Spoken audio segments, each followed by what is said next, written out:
शिव ही सत्य है, शिव ही अंतिम पूज्य है। ये वीडियो हम आपको भगवान शिव की पूरी महिमा बताने के लिए खास तौर पर लेकर आए हैं, ताकि आप समझ सकें शिव सिर्फ एक दैव शक्ति नहीं, शिव पूरी सृष्टि है। उत्तर में स्थित कैलाश मानसरोवर से दक्षिण में रामेश्वरम तक सबसे ज्यादा पूजे जाने वाले देवता, ज्योतिर्लिंग से लेकर आम मंदिरों और घरों तक में विराजमान। तो आखिर शिव में ऐसा क्या है? इनके व्यक्तित्व में कौन सा चुंबक है जिसकी वजह से समाज के भद्र लोग से लेकर शोषित वंचित भिखारी तक सब उन्हें अपना मानते हैं? आखिर शिव क्यों सर्वहारा के देवता हैं? अगले कुछ दिनों में सावन शुरू होगा। उससे पहले कैलाश मानसरोवर की यात्रा 5 साल बाद शुरू हुई है। ये यात्रा थोड़ी कठिन है और इस पर जाने के लिए स्वास्थ्य से जुड़ी कई शर्तें पूरी करनी पड़ती हैं। लेकिन रहस्यमयी कैलाश पर्वत सृष्टि के आरंभ में शिव पार्वती के आकर्षण का केंद्र बना था। आज ये तमाम शिव भक्तों की जिज्ञासा का केंद्र है। यहाँ एक दिलचस्प जानकारी आपको इस दिव्य पर्वत के बारे में बता देते हैं। दरअसल जिस पर्वत को आज लोग कैलाश कहने लगे हैं, उसका असल शब्द है कैलास, जो हमें सीधे संस्कृत कैलासा से मिलता है। शुद्ध शब्द कैलास, लास का मतलब नृत्य।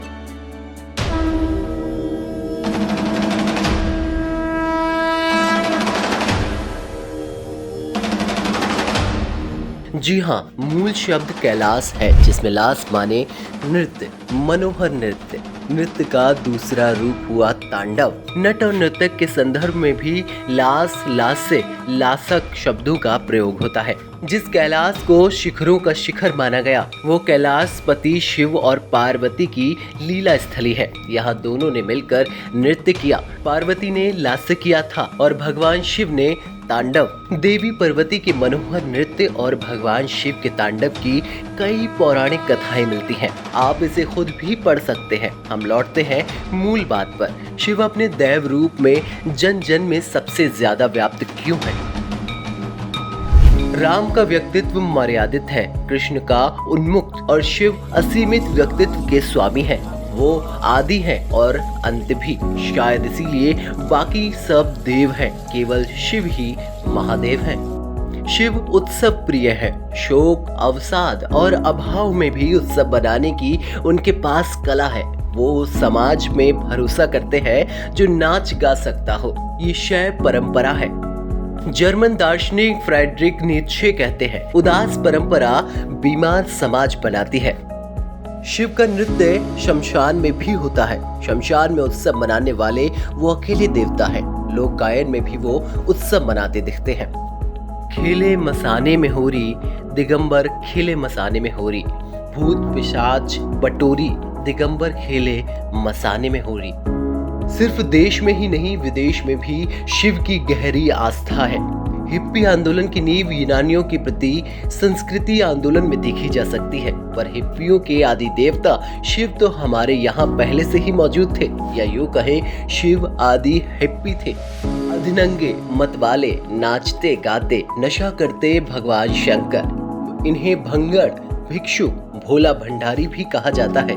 आम आदमी के देवता, भूखों नंगों के प्रतीक। यही मस्त मौला हिप्पीपन उनके विवाह में अड़चन था।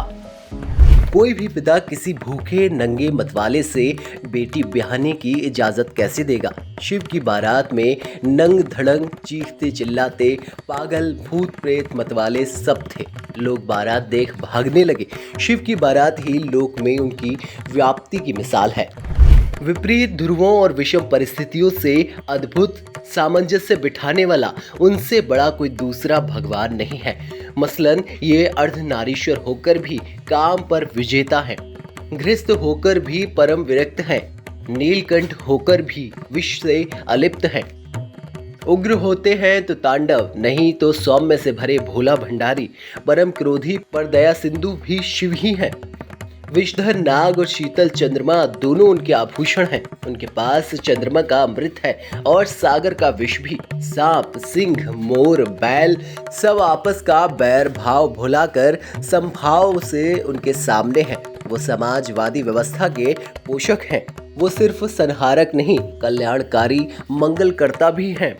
शिव गुट निरपेक्ष हैं, सुर और असुर दोनों का उनमें विश्वास है। राम और रावण दोनों उनके उपासक हैं, दोनों गुटों पर उनकी समान कृपा है। आपस में युद्ध से पहले दोनों पक्ष उन्हीं को पूजते हैं। लोक कल्याण के लिए वो हलाहल पीते हैं। वो डमरू बजाएं तो प्रलय होता है। प्रलयंकारी इसी डमरू से संस्कृत व्याकरण के 14 सूत्र भी निकलते हैं। इन्हीं माहेश्वर सूत्रों से दुनिया की कई दूसरी भाषाओं का जन्म हुआ।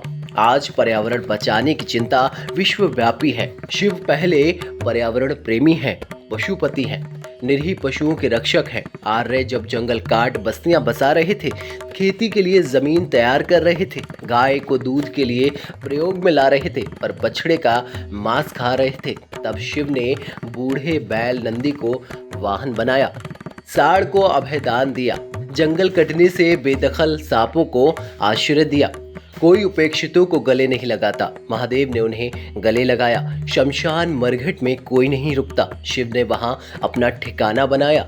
जिस कैलाश पर ठहरना कठिन है, जहां कोई वनस्पति नहीं, प्राण वायु नहीं, वहां उन्होंने धूनी लगाई। दूसरे सारे भगवान अपने शरीर के जतन के लिए न जाने क्या क्या द्रव्य लगाते हैं। शिव केवल भभूत का इस्तेमाल करते हैं, उनमें रत्ती भर लोक दिखावा नहीं है।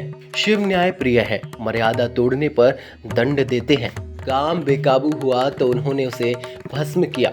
अगर किसी ने अति की तो उनके पास तीसरी आंख भी है। दरअसल तीसरी आंख सिर्फ मिथ नहीं है, आधुनिक शरीर शास्त्र भी मानता है कि हमारी आंख के दोनों भ्रुकुटियों के बीच एक ग्रंथि है और वो शरीर का सबसे संवेदनशील हिस्सा है, रहस्यपूर्ण भी है। इसे पिनियल ग्रंथि कहते हैं। ये ग्रंथि हमेशा सक्रिय नहीं रहती, पर इसमें संवेदना ग्रहण करने की अद्भुत ताकत है। इसे ही शिव का तीसरा नेत्र कहते हैं। उसके खुलने से प्रलय होगा, ऐसी अनंत काल से मान्यता है। शिव का व्यक्तित्व विशाल है, वो काल से परे महाकाल है, सर्वव्यापी है, सर्वग्राही है। शिव सिर्फ भक्तों के नहीं, देवताओं के भी संकट मोचक हैं, उनके ट्रबल शूटर हैं। शिव का पक्ष सत्य का पक्ष है, उनके निर्णय लोक मंगल के हित में होते हैं। जीवन के परम रहस्य को जानने के लिए शिव के इन रूपों को समझना बेहद जरूरी होगा, क्योंकि शिव उस आम आदमी की पहुंच में है जिसके पास मात्र एक लोटा जल है। इसीलिए उत्तर में कैलाश से लेकर दक्षिण में रामेश्वरम तक उनकी व्याप्ति और श्रद्धा एक सी है।